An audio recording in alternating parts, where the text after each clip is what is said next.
দাদা দাদা আমার কমিশন। দাদা দাদা আমার বেশি কমিশন।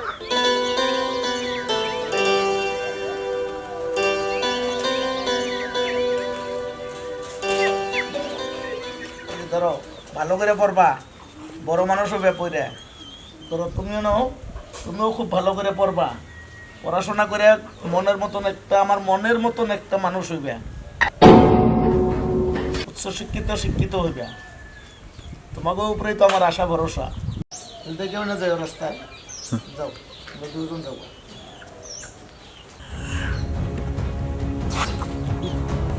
তুমি তো ওকে পড়তি পয়সা দিয়ে নষ্ট করলা।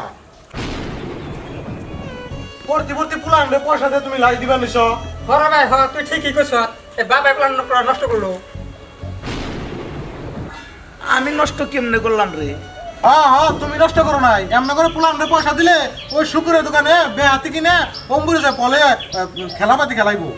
ওকে তো আমি স্কুলে পাঠিয়েই দেই, কইয়া পয়সা পাতি দিয়ে পাঠিয়েই দিই। বাবা কি বুঝবো, সেদিনকে বাইরে সরকার থেকে দাবি আনছি 2জন প্ল্যান হইতে আমি। ওকে তো আমি পাঠিয়েই দেই। পুরা হইলো আমার সুখ, পুরা হইলে আমার মূল। দেখছে ভাই বাবা কি কয়, কোনে বলে সুদ আর কোনে বলে মূল। আমি এই কথাই বুঝা হারালাম না। কি এর সুদ গো? হ্যাঁ ওইটাই তো তোরা বুঝস না, তোরা তো খালি বড় হইছ। কারণ যারা সুদে টাকা লাগায় না, ওরা যায় গৃহস্থরে কয় যে ভাই আমার সুদটা দেও, মূল তুমি 1 বছর রাখো। তে আমারও কথা ওই রকম, তোমরা হইলে আমার মূল ধন, মূল ওরা হইলো আমার সুদ। তোমাগো থেকে নাতি, পুলার থেকে যে নাতি গেল ওইটারে কয় সুদ। সেই জন্য ওইটার আদর বেশি, মহব্বত বেশি। তাহলে আমি আবার নষ্ট করলাম কখনো বাবা, কত? আর বাবা তোমার সুদ মূল আমি বুঝলাম না।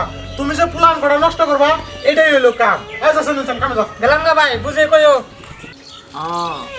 বুঝবি না, বুঝবি অল্প কটা দিন পরেই বুঝবি। নাতি নাত করছে কি মহব্বতের জিনিস, অল্প কটা দিন পরেই বুঝবি।